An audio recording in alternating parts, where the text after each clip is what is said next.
Some original plans for Brock Lesnar are officially making waves, so we're going to see what that's about. We're also going to see what is new for Paul Heyman, for Charlotte Flair, and more. Starting off with Brock Lesnar's plans in 2026 are looking very different from what was originally planned. With WWE's recent obsession of feeding every single retirement to Gunther, fans understandably assumed that Brock Lesnar versus Gunther was going to happen in 2026, especially after Brock revealed himself that he's going to be hanging up the boots soon. And for the longest time, that was the big rumored matchup, that Brock Lesnar versus Gunther was going to be taking place at SummerSlam 2026 in Brock's hometown and serving as his retirement match. And although fans were hyped up about the actual potential matchup between Brock and Gunther, what understandably turned off some fans about the matchup was, of course, the element of it being a retirement match. Because with Gunther's entire career killer gimmick and the trend of him retiring everybody, kind of takes away the mystery element of wondering who exactly is going to win that matchup. If it's Gunther in a retirement match against a legend that's already put it out there that they're retiring, yeah, we know that Gunther is 100% winning, and they want to add as many names to that retirement list as possible. And that is really what's been the issue with this whole career killer gimmick thus far. It's a really cool concept in theory, but execution-wise, it's a little bit anticlimactic. And that's been something that the community's been discussing for a while now. I mean, Gunther's retired 3 big names: Goldberg, AJ Styles, and John Cena. All 3 individuals that publicly announced before their matches with Gunther that they were retiring.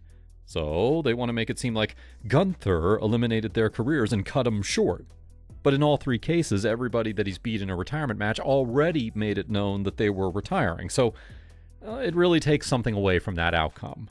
And the matchup with Brock Lesnar, it just would have been the exact same situation again, right? Brock's already publicly announced his retirement, so having a SummerSlam matchup against Gunther, it would have been predictable and flat in that regard. And according to these new reports, though, Brock Lesnar versus Gunther was supposed to take place at SummerSlam 2026, but things have been moved around, canceled, and adjusted there, and they decided to keep the Brock and Oba feud going instead, which a large majority of the community, by the way, appears to be really happy with.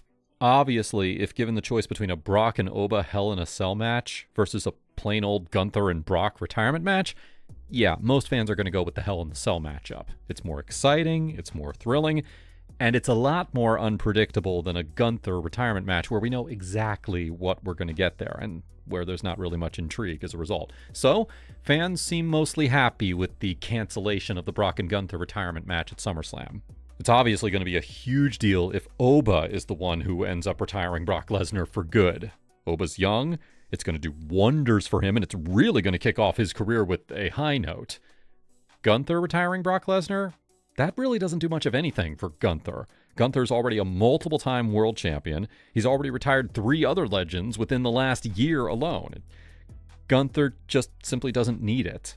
Oba will benefit more from retiring Brock Lesnar. So this career killer gimmick, it was a decent idea, but continues to feel a little played out already. And if another top star is several years away from retiring and that's the nearest retirement, well, then it kind of writes itself into a corner, right? Because what's Gunther going to do until then? The community has also been expressing some disappointment about how Gunther's been used overall since picking up those 3 retirement match wins. Remember, this is the man who retired Goldberg, John Cena, and AJ Styles all just months apart from each other. You would think that would springboard him to the moon. But Gunther hasn't really done much of anything worth talking about in 2026, honestly. He was the runner-up for the Royal Rumble. He beat Seth Rollins in a last-second WrestleMania match. He lost several WWE title matches. And now he finds himself on the verge of facing a general manager at SummerSlam. So again, just not the type of usage for Gunther that everybody expected out of the man who made John Cena tap in his final match. You know, a lot of fans feel like after making John Cena tap, Gunther should have just ripped right through the roster and become an all-time top heel. But it just doesn't feel like they've done much there with him since that big moment. And that is what has fans feeling down about this whole entire career killer gimmick. What's the point of feeding all of these retirements to Gunther if nothing major is really being done with him? If they really want to do Gunther versus Brock in a regular exhibition match, that's fine.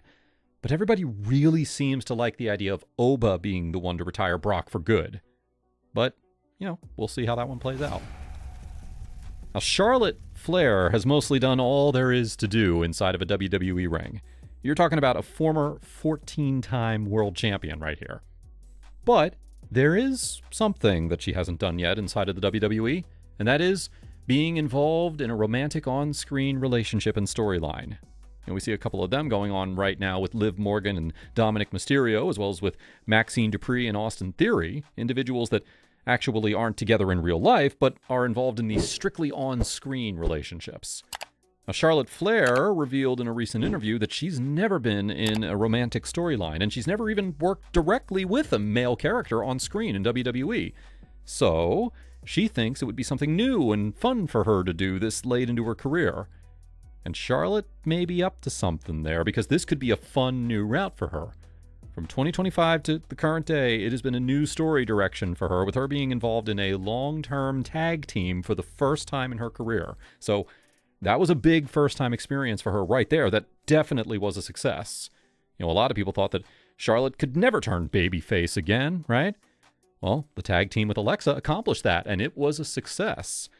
And now you got Charlotte here wondering about doing a romantic storyline for the first time, and just how fun that first experience might be. Before Charlotte and Andrade broke up in real life, and right before the pandemic era in WWE, there were reports going around that Charlotte was allegedly pitching really hard to be paired up with Andrade on screen and work together. But the WWE never really went through with that pitch. But it sounds like if a romantic storyline does come onto the table for Charlotte in current day, she's going to be ready to take it. Now, as of this current moment for Charlotte, though, she's currently focusing on her big new feud against Jade Cargill. And her friendship with Alexa Bliss also appears to be a tiny little bit on the ropes. It's not completely shattered, but there has been some miscommunication issues lately between Alexa and Charlotte. Really haven't been on the same page. And of course, Alexa's now selling an arm injury from Jade Cargill, so you just got to wonder if Alexa's going to be a little bit upset with Charlotte for that as well. But now, let's get into a little fan theory for Paul Heyman that's been picking up some steam. Paul Heyman recently removed himself from the Vision and is just working with Brock Lesnar at the moment. But, like we discussed earlier in this week, if Brock is done after SummerSlam or shortly after that, what does Paul Heyman do from there? And some members of the community have provided a potential route for Heyman, and that is a reunion with Roman Reigns. WWE is currently trying to reunite the Bloodline and reboot them. And we've seen several Bloodline members returning to the group after some pretty ugly moments in the past. So, if they all come back, that's got some fans thinking, why can't Roman Reigns and Paul Heyman reunite? Could Paul Heyman do something major in Roman's eyes that are going to redeem him and get him back his wise man spot? Maybe assisting Roman Reigns in a big title match? I mean, just doing something to fix that relationship, right? Because if he does, that could be Heyman's new steady on-screen role after Brock potentially retires. So we're going to have to see what exactly is done with Paul Heyman in the near future. But anyway, what are your thoughts on today's stories? Make sure to leave your comments down below. Don't forget to subscribe with all notifications on, and make sure to leave a like if you enjoyed. Thanks for watching, guys.